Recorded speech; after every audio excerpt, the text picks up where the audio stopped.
দুই বাংলার জনপ্রিয় নায়িকা নুসরাত ফারিয়াকে গ্রেপ্তারের ঘটনায় সামাজিক যোগাযোগ মাধ্যমে প্রতিক্রিয়া জানায় অভিনেত্রী আজমরি হক বাঁধন।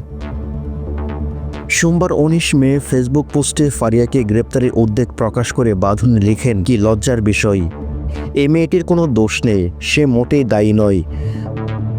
যারা ফ্যাসিবাদী শাসন চালিয়ে সাধারণ মানুষের উপর অত্যাচার করে তাদের সঙ্গে তার কোনো সম্পর্ক নেই।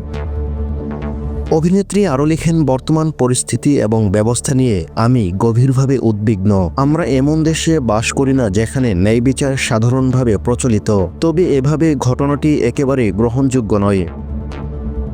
উল্লেখ্য, গত 18 মে দুপুরে থাইল্যান্ড যাবার সময় হযরত শাহজালাল আন্তর্জাতিক বিমানবন্দর থেকে নুসরাত ফারিয়াকে আটক করে ইমিগ্রেশন পুলিশ। পরে তাকে ভাটারা থানা পুলিশের কাছে হস্তান্তর করা হয়।